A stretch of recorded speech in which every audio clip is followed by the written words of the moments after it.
할렐루야. 오늘 열매로 알리라라는 말씀으로 함께 은혜를 나누고자 합니다. 여러분, 가을은 열매의 계절이죠. 무슨 열매 따먹고 계시나요? 요새 한창 철인 과일들이 얼마나 맛있는지요. 요새 신방 다니면서 대추를 그렇게 주시는데 너무 맛있게 잘 먹고 있어요. 그러면서 하나님 앞에 우리는 어떠한 열매를 맺어 드리고 있을까? 하나님은 어떠한 열매를 우리에게서 따서 드시면서 기뻐하고 계실까? 생각해 보게 됩니다. 바라옵기는 하나님께 기쁨이 되어 드리는 저와 여러분이 될 수 있기를 주님의 이름으로 축복합니다. 아멘. 우리에게 오늘 마태복음 7장 말씀 중에는요, 많은 내용들이 담겨 있지만 가장 중요한 내용들을 몇 가지 함께 집중적으로 살펴보고자 합니다. 15절 말씀에 보면 이렇게 시작하죠. 거짓 선지자들을 삼가라. 경고의 말씀부터 시작되네요.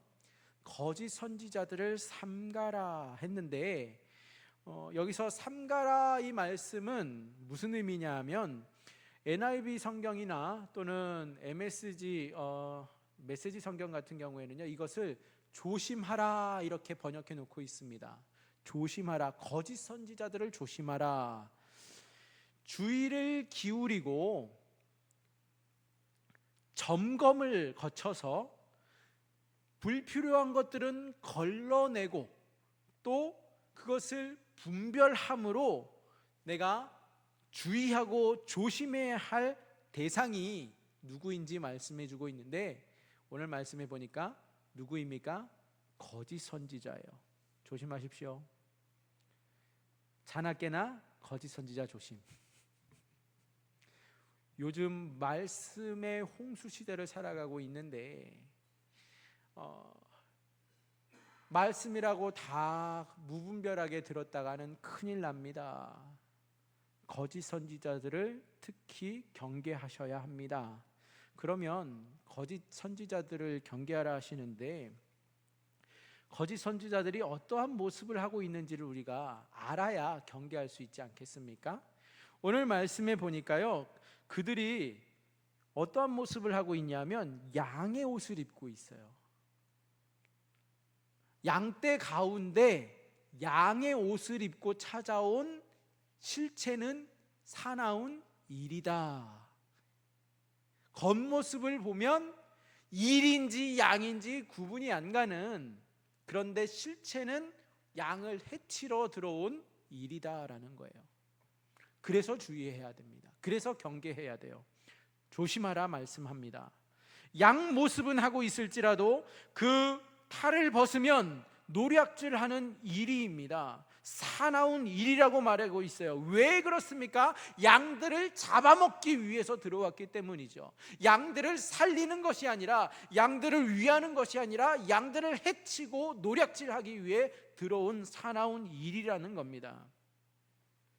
우리를 위하는 것처럼 보일지 모르지만, 나를 엄청 잘해주는 것처럼 다가오는 것 같아 보여도 궁극적으로 우리에게 파멸을, 패망을 가져온다라는 것을 잊지 말아야 한다라는 겁니다. 그러면 이러한 거짓 선지자를 구별해야 되는데, 그 구분하는 방법이 무엇이 있을까요? 모습으로 봐서는 양의 모습을, 양의 탈을 쓰고 있기 때문에 찾아내기가 쉽지 않지만 그들의 행동을 보면 알 수 있습니다. 오늘 말씀 16절에 이렇게 말씀합니다. 그들의 열매로 그들을 알지니, 그들의 열매로 그들을 알지니, 가시나무에서 포도를 또는 엉겅퀴에서 무화과를 따겠느냐. 무슨 말씀입니까? 열매를 보라 이 말씀이에요. 그들의 맺혀지는 열매를 봐야 된다. 그들이 어떠한 모습을 하고 있느냐가 아니라 그들의 삶에서 나타나는 그러한 결과들을 주시해서 보라는 거예요. 달콤한 말에 넘어가지 말고 그 결과를 보라. 사실 절대 변하지 않는 법칙이 한 가지 여기에 적용됩니다. 무엇이냐 하면 좋은 나무에서는 좋은 열매를 맺게 되어 있습니다. 나쁜 나무에서는 나쁜 열매가 맺히는 법입니다. 여기에는 결코 변칙이라든지 우연이 있을 수가 없어요. 돌연변이라는 것이 존재할 수 없어요. 무슨 말입니까? 가시나무에서 우리는 포도를 기대할 수가 없는 법입니다. 또 엉겅퀴에서 무화과를 딸 수가 없다라는 거죠. 좋은 열매와 나쁜 열매가 있는데 이것은 분명히 좋은 열매는 좋은 나무에서, 나쁜 열매는 나쁜 나무에서 맺히기 때문에, 그러면 우리는 앞에 말씀드린 대로 열매를 맺고 살아가는 사람들일진데 우리는 어떠한 열매를 하나님 앞에 맺고 있을까요? 좋은 열매와 나쁜 열매의 기준이 무엇일까요? 내가 맺는 열매는 다 좋은 열매고 남이 맺는 열매는 다 나쁜 열매입니까? 그럼 지극히 주관적으로 기준은 나 자신이 되겠죠.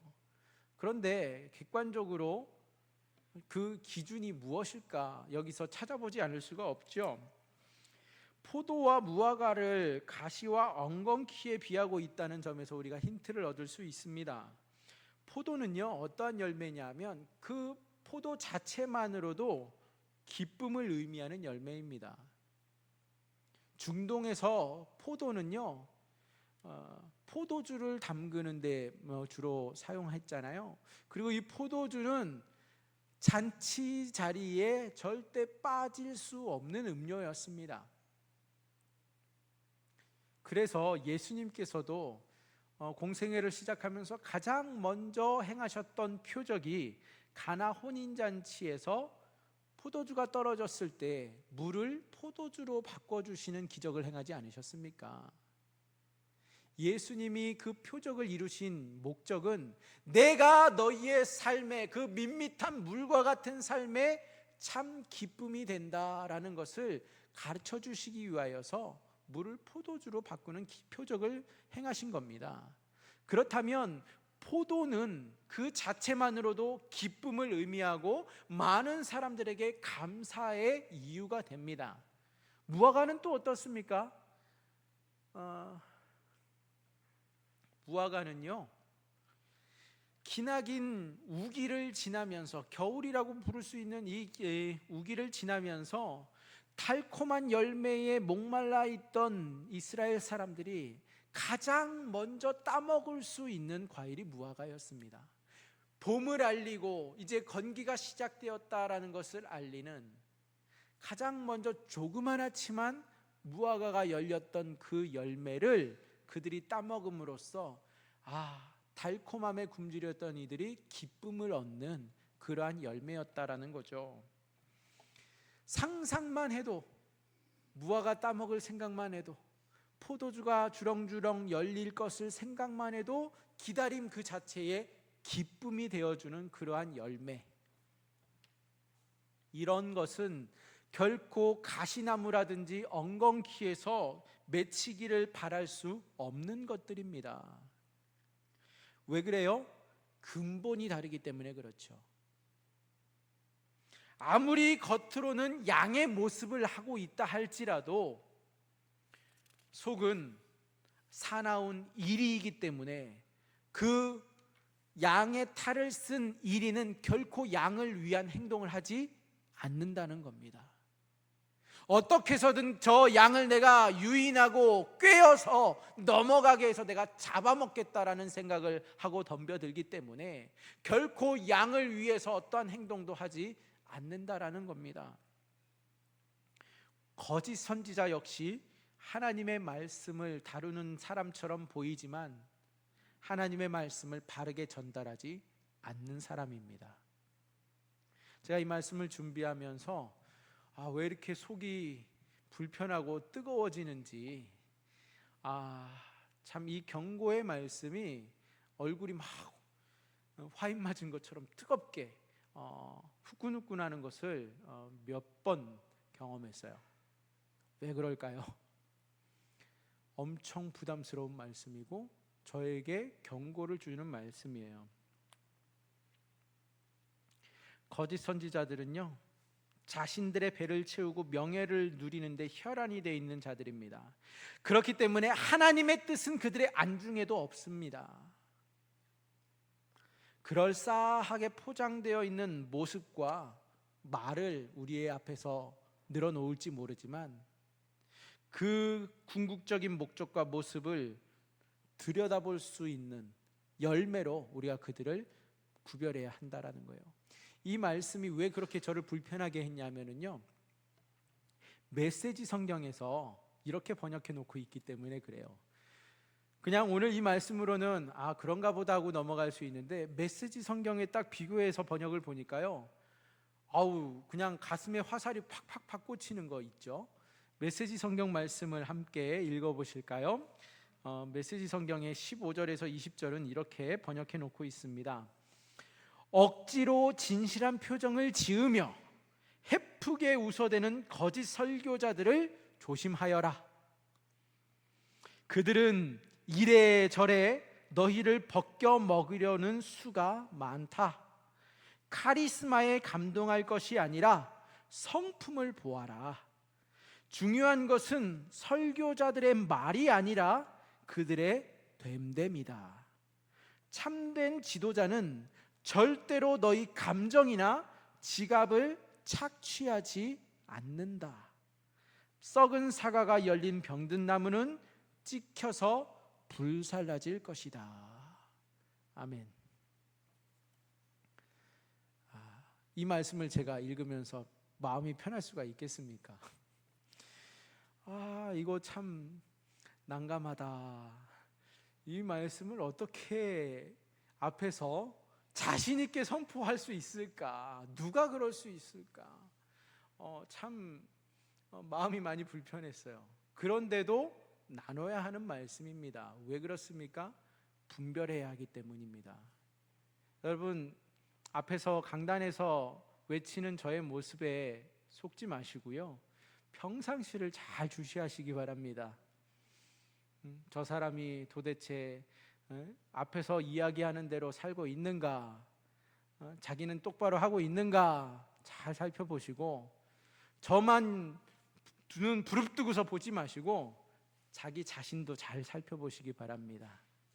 나는 하나님 앞에서 어떠한 열매를 맺고 살아가고 있는가 잘 보실 수 있기 바라요. 서로가 서로에게 이렇게 상호간에 감시해주고 끌어다주고 밀어주는 그러한 저희 성도님들, 저와 여러분이 될 수 있기를 축복합니다. 아멘이 작네요. 부담스러우시죠? 저도 그렇습니다. 그런데 이 말씀을 끝으로 정리하고 있는 것이 아니고요, 나아가서 21절에서는 우리에게 더 구체적인 예를 들어서 말씀해 주고 계세요.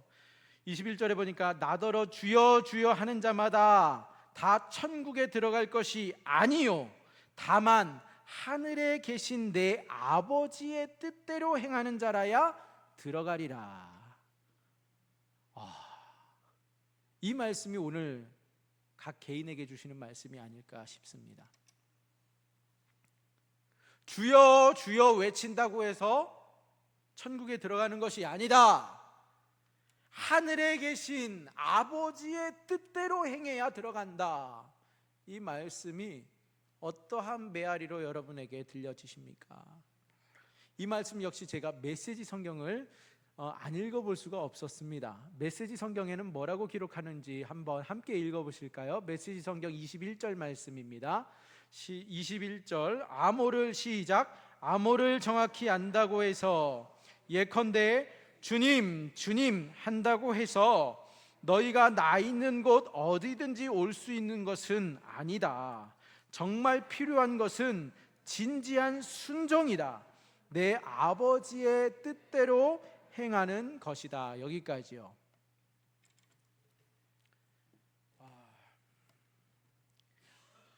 어느 집에 현관문 비밀번호를 알고 있다고 해서 그 집을 내 마음대로 들어갈 수 있습니까?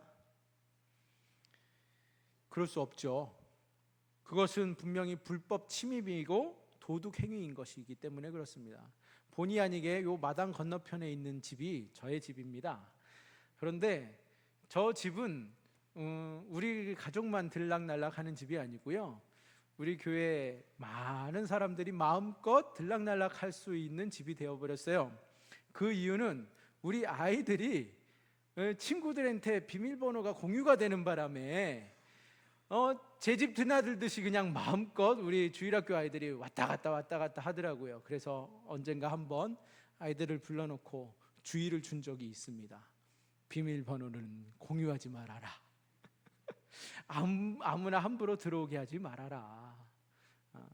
그냥 우리 아이들과 같이 들어가는 거면 또 모르는데 아이들이 없는데도 지들이 알아서 들어가 있더라고요. 그게 문제여서 한번 그렇게 주의를 준 적이 있는데, 마찬가지입니다. 우리가 하나님의 집에 들어가려면 주님, 주님이라는 그 암호를 외친다고 해서, 그것을 똑바로 알고 있다고 해서 누구나 다 들어갈 수 있는 것이 아니다라고 오늘 말씀이 경고하고 있어요. 누가 들어갈 수 있다라고 말씀합니까? 암호를 외치는 자가 아니라요, 비밀번호를 누르는 자가 아니라 누가 들어갈 수 있어요? 주님의 자녀가 들어갈 수 있는 겁니다. 가족이 들어갈 수 있는 거예요. 우리가 하나님의 집에 들어가기 위해서는 먼저 하나님의 자녀가 되어야 한다라는 거예요. 자녀는요, 어떠한 사람이 자녀인지 아세요? 오늘 말씀을 근거로 보면 주여 주여 아버지 아버지 말한다고 자녀가 아니고요, 아버지의 뜻대로 행하는 자가 자녀입니다.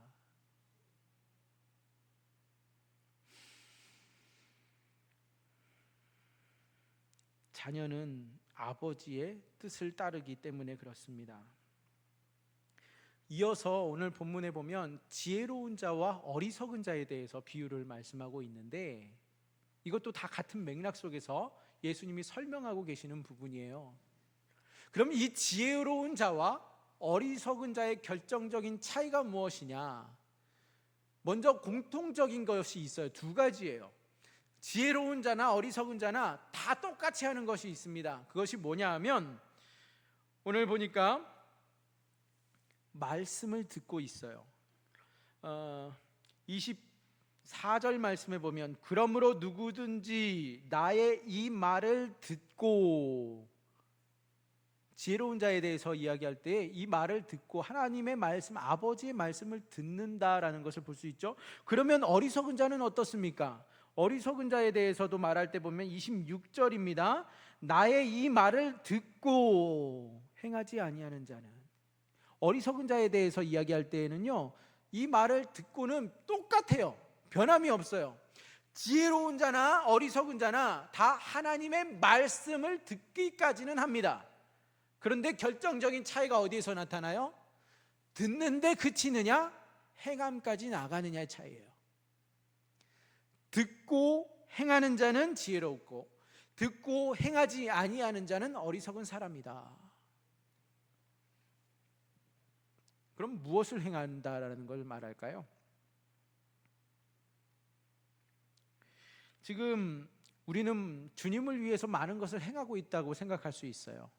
주일날 다른 곳에 가지 않고 이 자리에 나온 것도 내가 주님을 생각해서 나왔다라고 입으로 말하지는 않으시지 모르겠지만 마음 한켠에 생각하고 계시는지 모르겠어요. 맞습니다. 주님을 위해 이 자리에 나오신 거 맞죠? 그런데 그뿐만이 아니죠. 권사로서, 장로로서, 집사로서, 구역장으로서, 성가대 대원으로서, 주방 봉사하면서 이런저런 많은 역할들을 우리가 감당하면서 다 주님을 위한 일이라고 우리가 시간 내고 열심 내어서 봉사하고 있을 수 있어요. 그런데요, 오늘 말씀에 우리가 좀 경계심을 가지고 주의 깊게 살펴봐야 하는 부분이 있어요.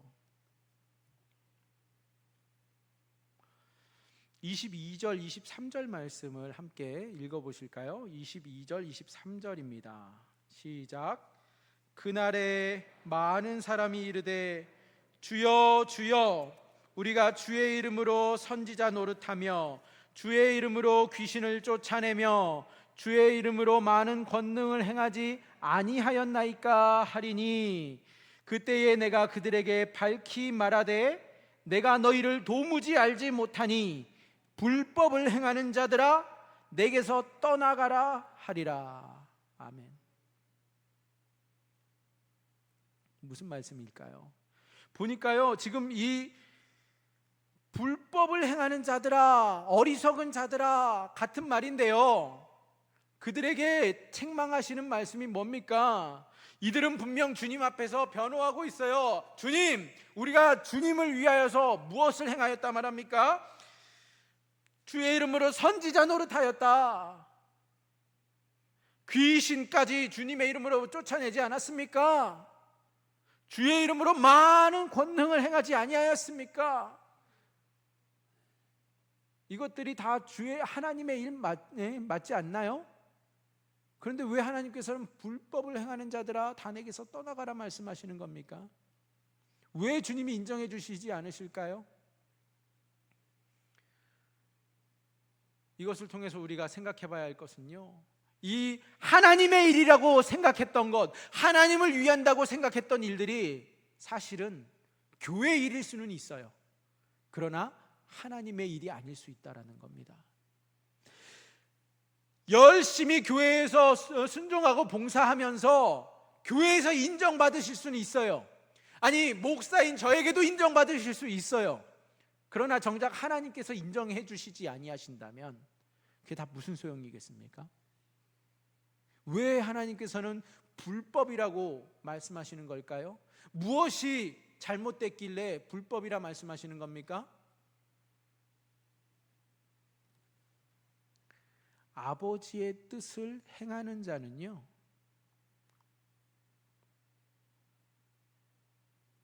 오늘 21절 말씀이 그 답인데요, 21절 다시 함께 확인하면서 읽어보실까요? 시작.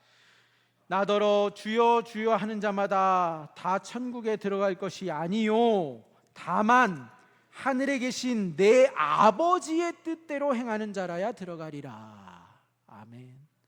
답이 여기에 있죠. 주님을 위해 일을 시작했을진 모르지만 정작 그 중간에 그 과정 속에 그 일이 하나님의 일이 아니라 내 일로 바뀔 수 있습니다. 교회 일로 바뀔 수 있어요. 하나님의 일이 아니라.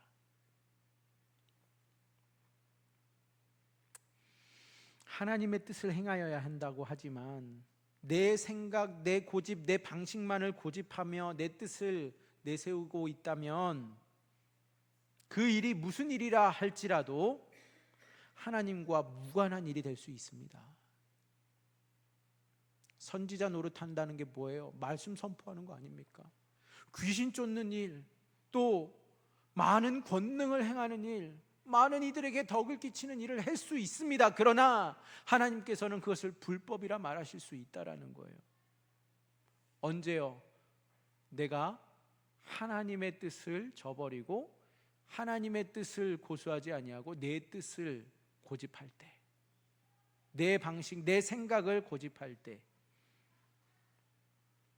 그러면 하나님의 뜻을 행하려면 주의 말씀을 우리는 귀 기울여야만 해요. 주님이 원하시는 것이 무엇인지 물어봐야만 합니다.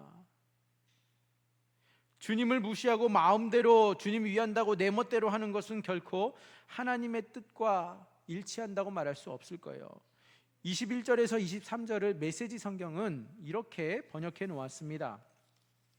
21절에서 23절까지 말씀인데요,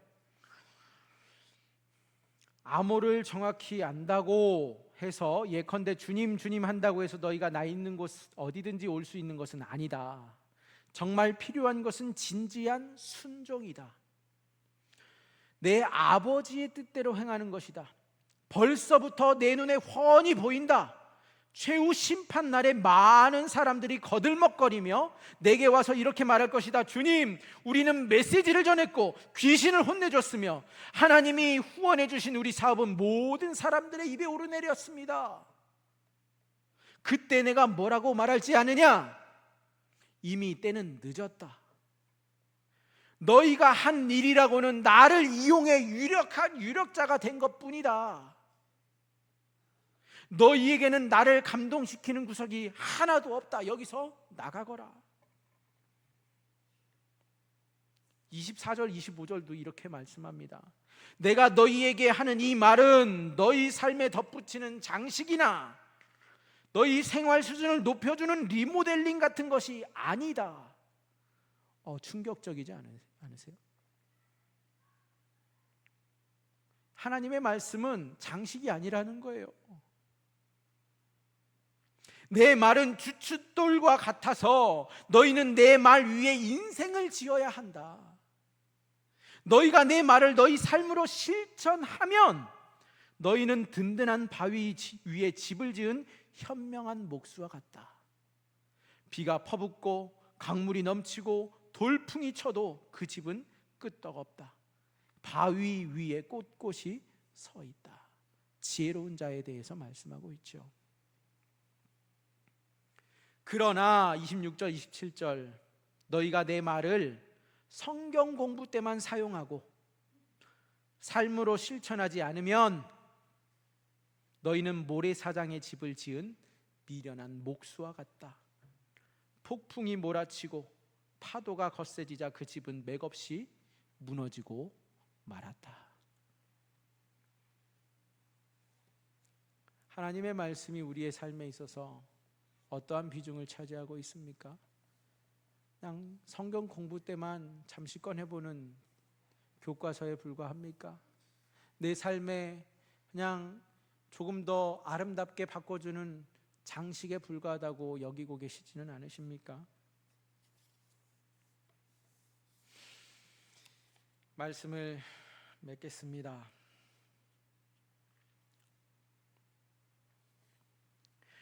내가 좋아한다고 남도 좋아할 것이라고 생각하는 것은 큰 착오인 것처럼 하나님의 마음을 묻지도 않고 하나님을 위한 것이라고 하면 그것을 고집하는 것은 불법을 행하는 자에 불과하다라는 것입니다. 무엇을 하느냐도 중요한데 언제 어떻게 하느냐 역시 못지않게 중요합니다. 다윗이 그 예를 보여주고 있죠. 다윗은 하나님 앞에 성전을 짓고 싶었던 사람이었습니다. 그런데 하나님께서는 다윗에게 성전 짓는 것을 허락하지 않으셨어요. 성전 짓는 것이 하나님의 일 아니겠습니까? 하나님이 분명 기뻐하시는 일 아닙니까? 그런데 하나님께서는 다윗에게 너는 성전 지을 수 없다 말씀하셨어요. 대신 그의 아들에게 지을 수 있게 하셨어요. 만약에 다윗이 지금 재력도 갖추고 있습니다. 인력도 있어요. 모든 여건을 다 갖추고 있어요. 내가 하나님을 위한 일이다 하면서 고집하여 성전을 지었다면 하나님이 받으셨겠습니까? 근데 다윗의 위대함은 여기에 있어요. 다윗이 하나님의 말씀 앞에 순종한 겁니다. 아무리 자기가 그 누구보다 성전 짓는 일을 사모하는 일이었지만 그 누구보다 일에 열심을 내고 하려고 했지만 하나님의 말씀 앞에는 그가 바로 순복했다라는 거예요.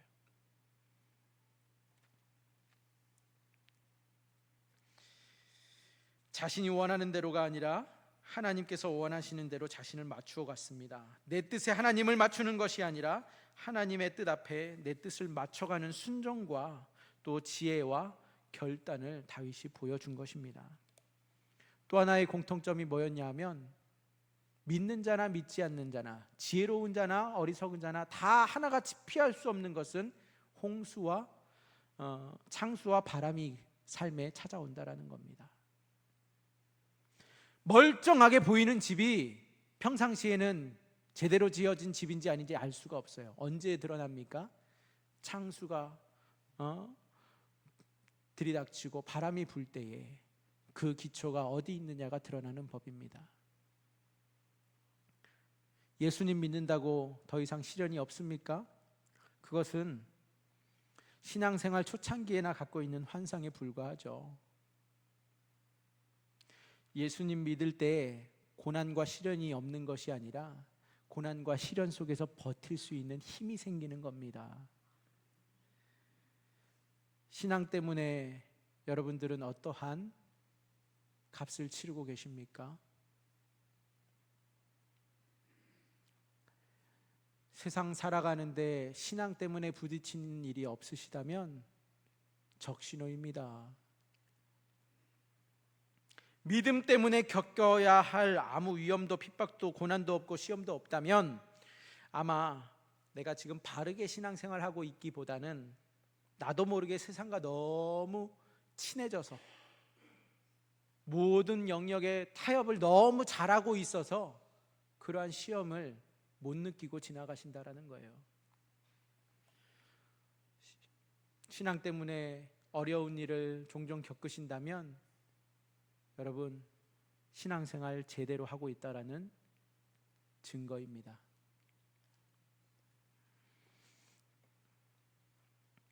기초가 바르게 세워지면 아무리 강풍과 태풍이 휘몰아쳐 와도 걱정하지 않아도 됩니다. 주추를 반석 위에 둔 사람이기 때문에 그렇죠. 반면에 모래 위에 집을 지은 사람은 그 무너짐이 심하다 했습니다. 여러분, 듣는 것에 그치시겠습니까? 아니면 듣는 대로 살아내시겠습니까?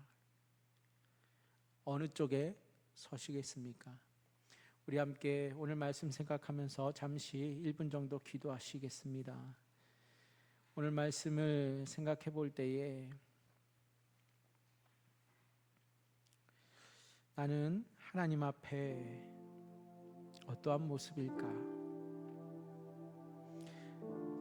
하나님의 일이라고 생각하고 시작했던 일들이 어느 순간 나의 일로, 나 자신을 드러내는 일로, 하나님을 이용해서 나 자신이 나타나는 일로 바뀌어 있는 것은 아닌지,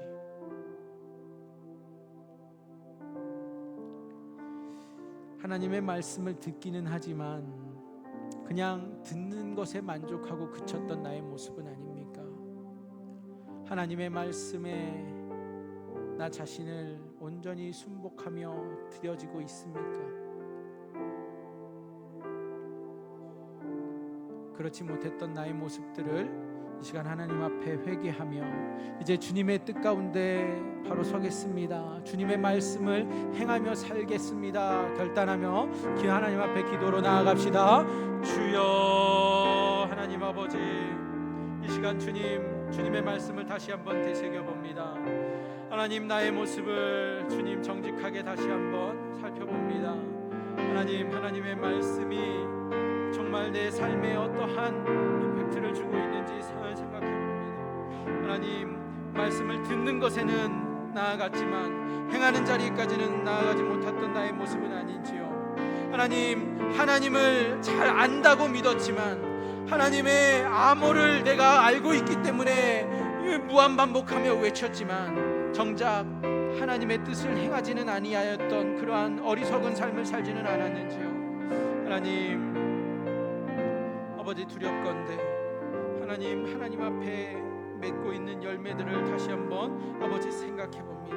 하나님 긍휼히 여겨 주시고 주님 앞에 아버지 진지한 순종으로 아버지 뜻을 순종하며 행하는 그런 삶으로 나아가게 인도하여 주시옵소서. 감사하며 예수님의 이름으로 기도합니다. 하나님 감사합니다. 주님의 말씀이 들려지는 것 때문에 스스로 착각하고 스스로 속이고 있는 나의 모습이었다면 하나님 긍휼을 베풀어 주셔서 듣는 것에 만족하고 듣는 것에 그치는 것이 아니라 말씀 앞에 나 자신을 내어드리며 순종하는 자리까지 나아가게 하시옵소서. 하나님,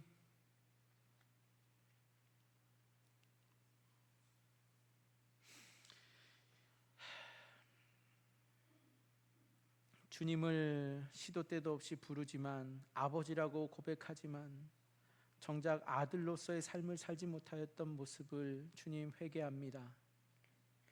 하나님의 말씀을 순종하는 자야, 하나님의 뜻대로 행하는 자라야 아버지께로 갈 수 있다 했는데,